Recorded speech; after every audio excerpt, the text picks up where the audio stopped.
You may be seated. Good morning, ladies and gentlemen, and thank you for being here as Mr. Sammy Davis is awarded the Sachem Award. Sammy is a Medal of Honor winner, as you all know. He's an American hero and also an iconic Hoosier veteran. I don't think the word iconic is too strong. And as I found out this morning, he is just a wonderful individual. I'm Major General Erica Studerman, United States Air Force retired, and I also serve as the chairman of the Veterans Affairs Commission. So I work with heroes every day. Veterans who serve on the commission, veterans who are the heart and soul of the Indiana Department of Veterans Affairs, led by Director Jim Brown. I work with county and district veteran service officers, and also Superintendent Linda Sharp at the Indiana Veterans Home. We have different organizations, different responsibilities, hugely different, but we have one job, and that job is to improve the lives of Hoosier veterans and their families. And because our governor is a veteran, we have the support from the top on down, which is hugely important. It was a real joy to meet Mr. Sammy Davis this morning and his wife Dixie, wonderful people, and they remind me of how important the commission's job is and the department's job is. This morning, Sammy represents our 450,000 Hoosier veterans, all of whom have put their life on the line, or at least a very large part of their life on the line, to serve our country and, most importantly, the citizens of the state of Indiana and our communities. We are the heart and soul of our small communities out there. Armories in every county and in many, many of our towns. So Hoosiers understand the importance of veterans, and our job on the commission and on the department is to make sure that all you veterans and their families have the best possible care available, and anything that you need, we are here to serve. You deserve our support. And thanks to Governor Holcomb and the able leadership of Director Jim Brown, we are able to do that. And I want to thank you too, especially the spouses and families out there. Your veteran, your service member couldn't do what he or she needed to do without your vital support. So we're all a team, and I want to thank you for what you have done. And I want to say thank you to you, Dixie, especially for supporting your fabulous husband, Sammy Davis. Now I would invite Pastor Terry Webster to the podium for our invocation. Thank you very much.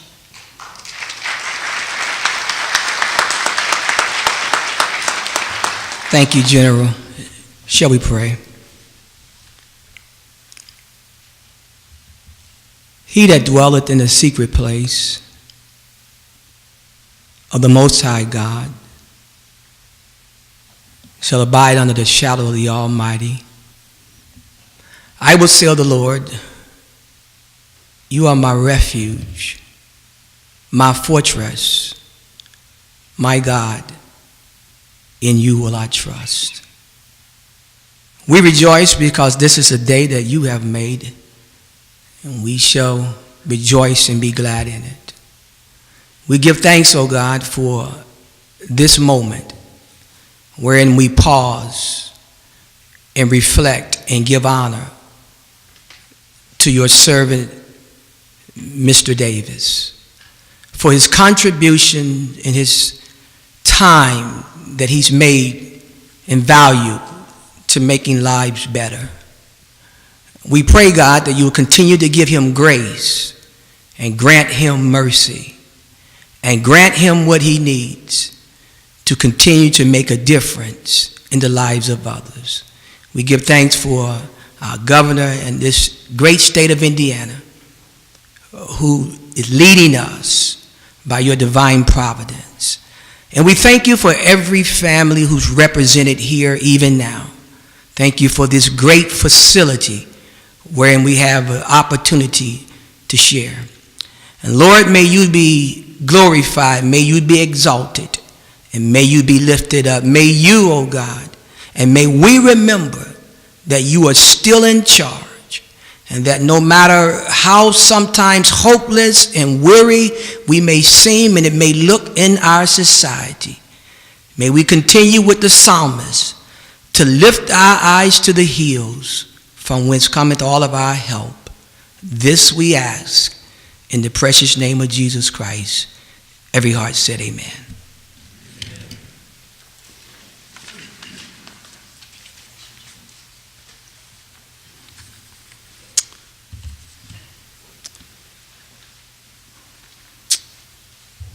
Thank you, General Studerman and Pastor Webster.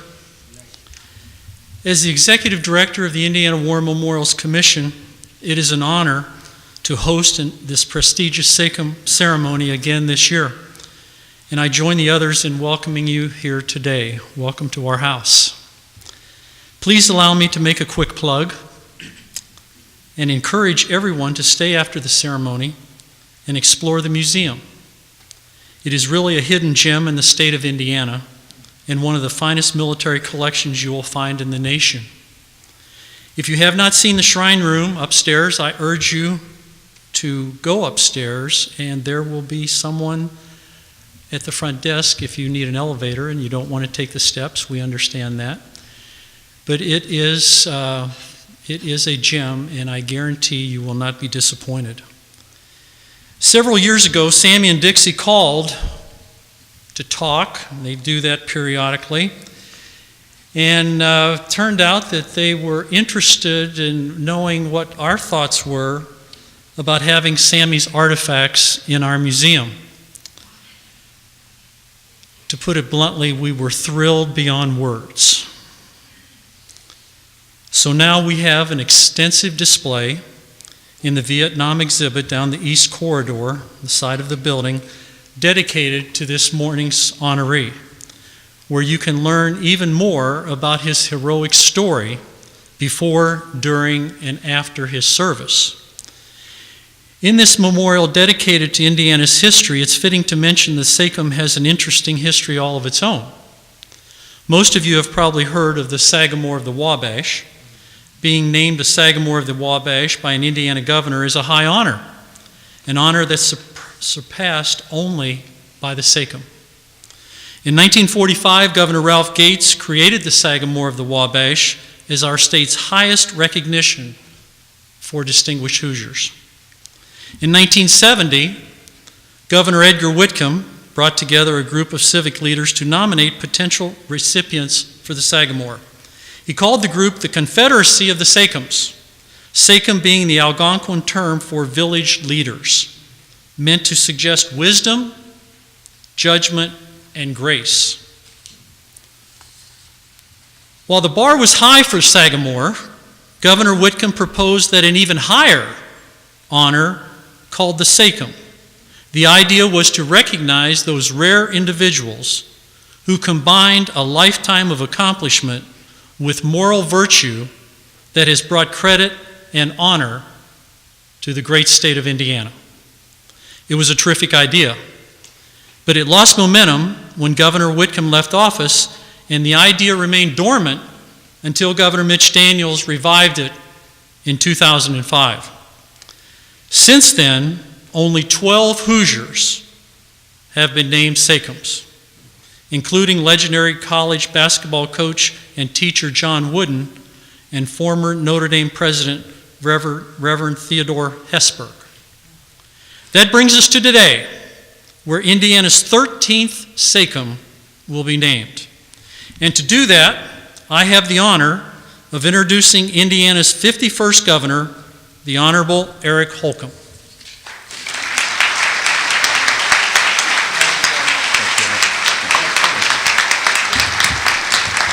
Thank you.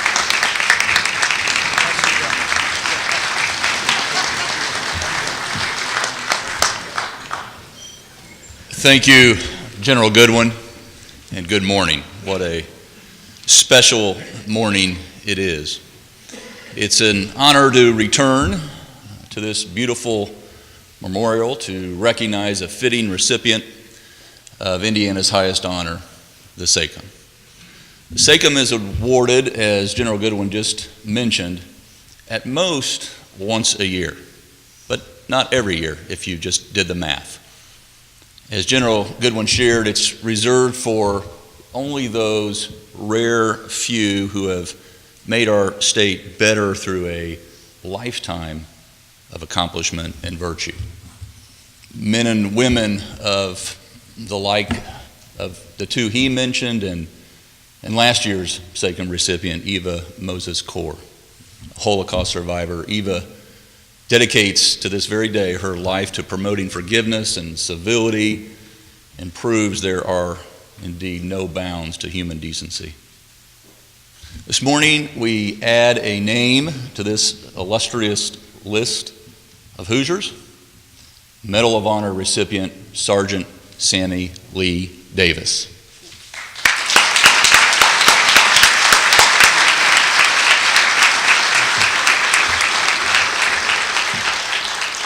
You're perhaps already familiar with the heroism that earned Sammy our nation's highest military honor, but it is certainly worthy of being repeated. On November 18th, 1967, Private Davis was dreaming about having a couple beers and hanging out with his friends. Not an uncommon dream for a 21-year-old even today.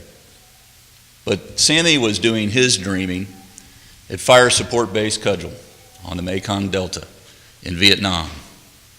And his dream was abruptly ended by a barrage of incoming mortar fire. Immediately, Sammy and 41 of his brothers in arms were under attack from 1,500 enemy soldiers. That's like this place filled to capacity times 3. And Sammy did what heroes do. He jumped on a machine gun to provide covering fire for his howitzer crew. But an enemy round hit the artillery piece, scattering the gun crew and blowing Sammy into a nearby foxhole where he was hit by friendly fire, causing significant injuries to his legs and his back. But that didn't stop Sammy. Ignoring his injuries, Sammy jumped back on the howitzer, which was now burning. Just imagine that, your hands on a burning howitzer. And he fired round after round after round at the advancing enemy. At one point, the recoil from the howitzer caused the gun to roll over on his back. But that didn't stop Sammy. After running out of ammo, this man saw someone across the river waving, shouting, "Don't shoot, I'm a GI." So Sammy set off to rescue his comrade. However, due to his injuries to his back and to his legs, he couldn't swim. But that didn't stop Sammy. He grabbed a nearby air mattress and made his way across the river. When he arrived, it wasn't one man in that foxhole, it was 3. It took 2 trips across that river to bring them all to safety. Sammy then joined another howitzer crew and continued defending the base until the attack subsided. Only then was he able to receive medical attention for himself. When you hear what he did on that day in 1967, how with a body full of shrapnel, he ignored the risks to his own life to slow the enemy advance and save Gwendell Holloway and Jim Deister and Billy Ray Crawford. One question kept coming to my mind. How'd he do that? General Joshua Lawrence Chamberlain, the famed hero of Little Round Top at the Battle of Gettysburg, and himself a Medal of Honor recipient, offered an answer to that very question. he said, and I quote, "The inspiration of a noble cause involving human interests far and wide enables men to do things they did not dream themselves capable of before, and which they were not capable of alone." For Sammy, the inspiration of a noble cause did not end with his incredible bravery in Vietnam. Far from it. It's what he's done since those days, afar. It's what he's done since President Johnson placed a blue ribbon around his neck that elevates Sammy into Indiana's pantheon of legends. Under the rotunda at our State House is a plaque listing every Hoosier recipient of the Medal of Honor, Sammy Davis included, of course. And it occurs to me now, with this presentation of the Sachem, Sammy's name will be on 2 plaques in the State House, an accomplishment few, if any, other Hoosiers can claim. But I know Sammy well enough that he doesn't care about all that. It's never, ever been about him. What he cares about are the names on a different memorial. The 58,318 names etched in polished black granite on the Vietnam Veterans Memorial in Washington, D.C. Names like Johnston Dunlap, who served with Sammy and encouraged him to learn the harmonica in Vietnam. It's the memory of those 58,000 that inspired Sammy to ensure the volatile political climate of the Vietnam era didn't shroud their service in sacrifice. Sammy's dedicated his life since Vietnam to healing the wounds, both mental and physical, of that time. That's why, as he learned of debilitating diseases impacting Vietnam veterans, he joined other advocates to raise alarms about the dangerous side effects caused by Agent Orange. For 20 years, 2 decades, Sammy fought to gain compensation and medical assistance for veterans affected by Agent Orange. And yes, there's still work to be done, but we have come a long, long way and saved a number of lives, thanks in large part to Sammy's efforts. Sammy's also been instrumental in bringing our POWs and MIAs back home. It's estimated that over 2,600 Americans were unaccounted for after the Vietnam War ended. Little was being done by our government, and families' search for their husbands and fathers and sons was ongoing. Sammy used his profile as a Medal of Honor recipient and joined in on that fight too.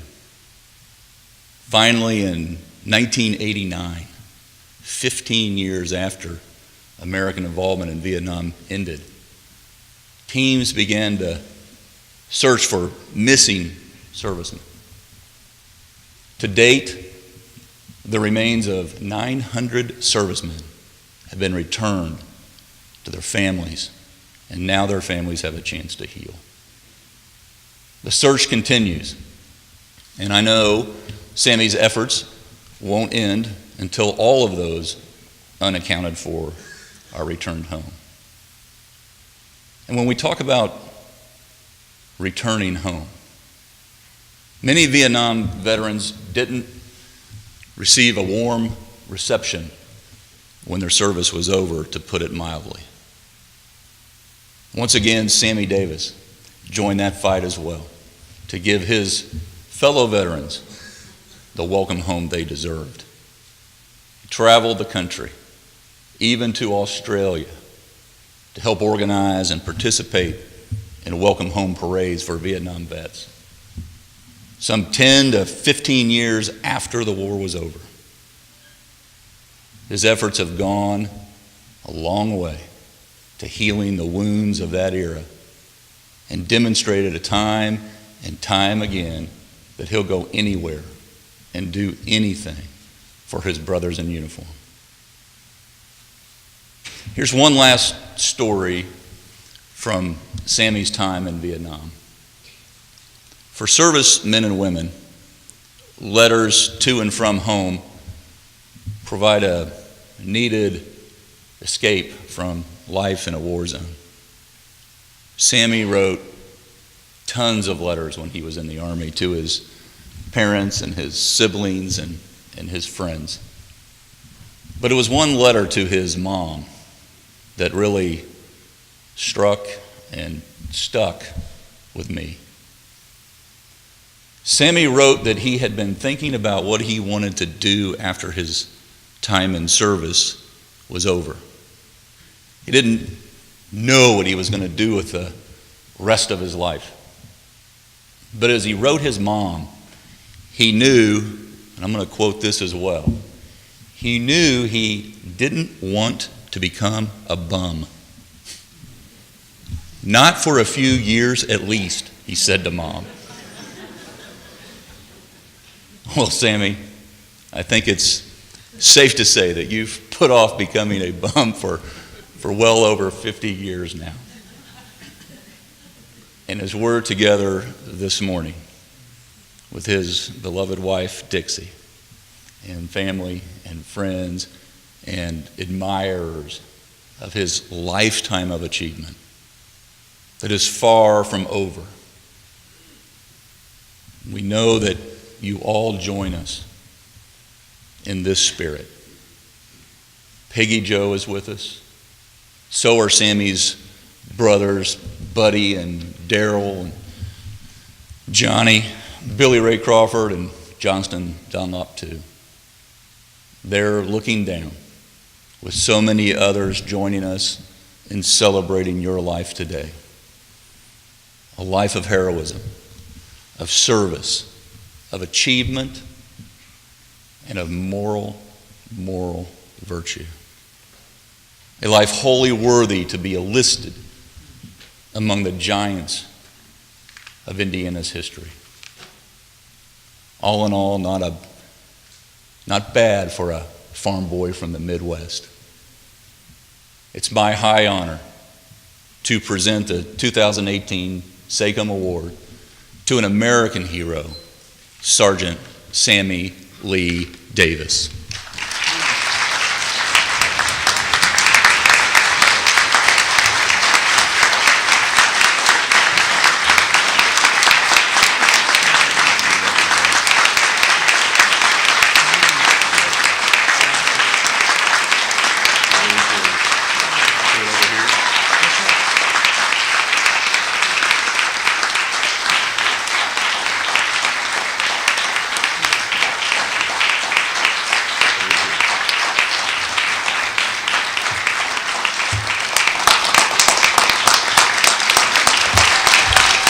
Well, thank you. Cool.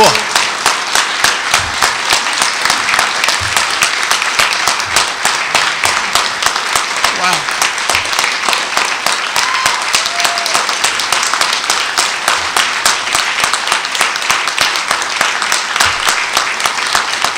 Thank you very much.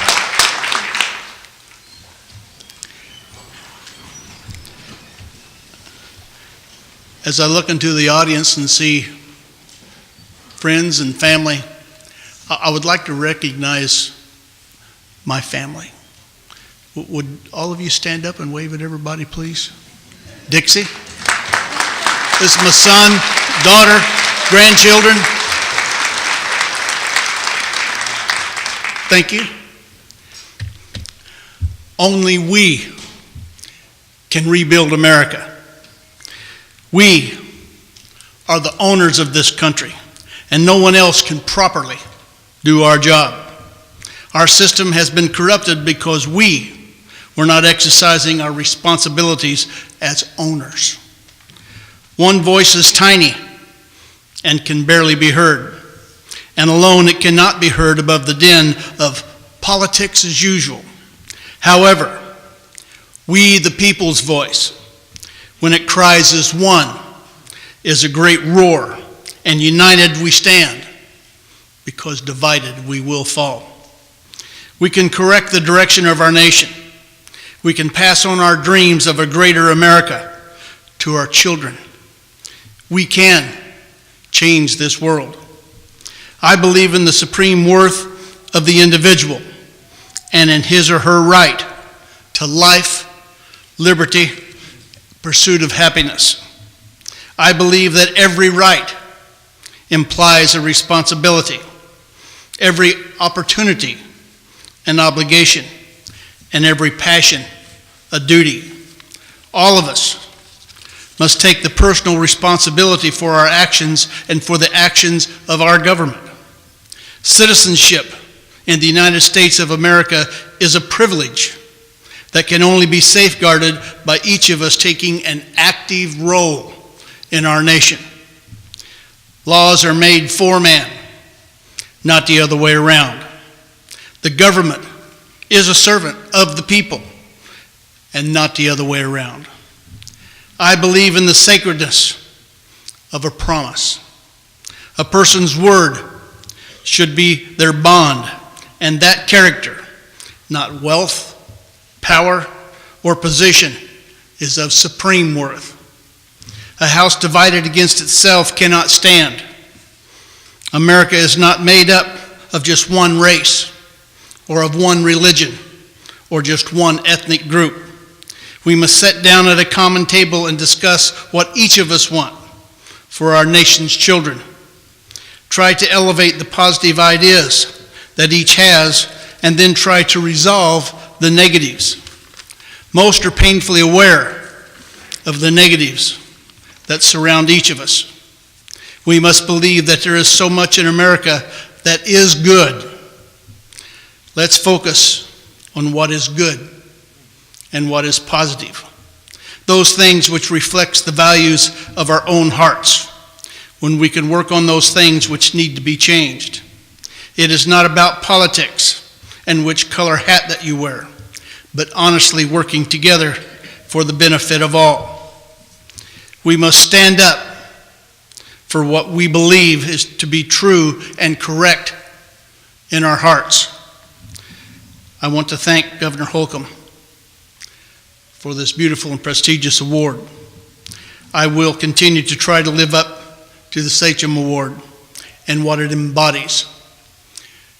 Each of us, because we live here in America, have the opportunity to stand up firmly for what we believe is right in our hearts. If we fail to do that,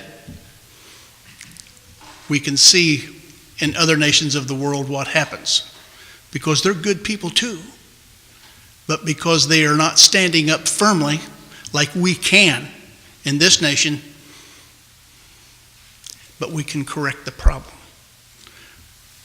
I work hard because of all these young people that you see down here that are my grandchildren, and all of you.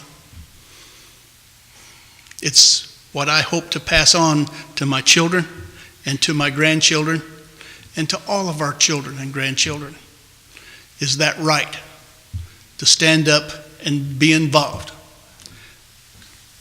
God bless you.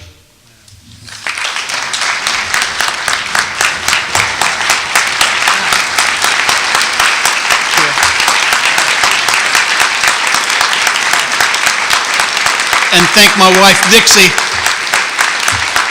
for being with me and keeping me strong. Cool?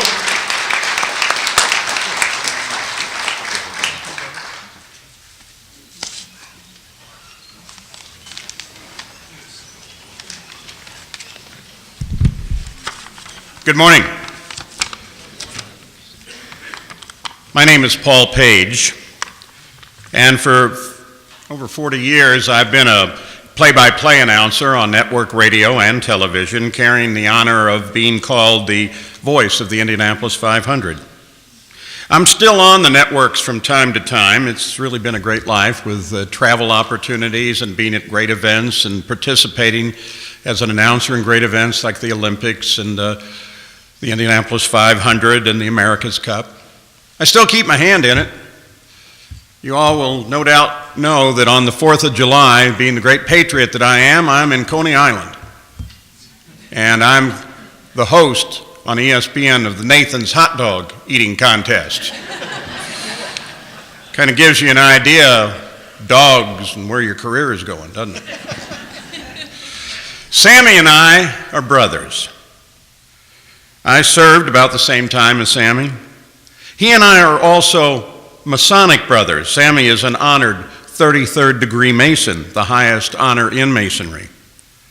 But most importantly, Sammy is a hero. He received the Medal of Honor. Now, in sports, athletes are often called heroes. I never called any athlete a hero. Never called a race driver a hero. But Sammy is. He's a man of courage. Now, Sammy will tell you he's not a hero. But we all just heard why that title is appropriate for him. And where does courage come from?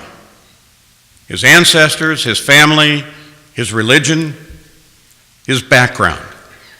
When he was fighting for the life of his brothers, he heard in his head his mother's voice, "Sammy, don't leave that man behind." He didn't. Sammy is also part of a dying breed, a man of honor, a man whose handshake is stronger than any legal document you can find. Look at his blue eyes. You see honor there. You see into his soul, and it's an honorable soul. He has the same honor that our founding fathers called sacred. Well, we don't hear honor espoused that often anymore. Honor, courage, fidelity, truth, a deep love of his fellow man. That is Sammy Davis. That is a hero. He possesses the traits that are fading to dust today. When the moment came, Sammy didn't try to parse his way out of it. He didn't calculate the risk, the reward. He didn't stand back and watch and then criticize. He saw his job and he did it. Sammy helped those men, and he did. A year later, Sammy was honored with the medal. That ceremony could have been the height of his life. But he wasn't done. He became a role model. Sammy started traveling and spoke of honor and patriotism. He teaches by example. When he walks in a room, you know he's there, and you know that he is special. Like Rudyard Kipling said, he walks with kings, but has the common touch. Sammy is a hero. Sammy is a Sachem. Sammy Davis.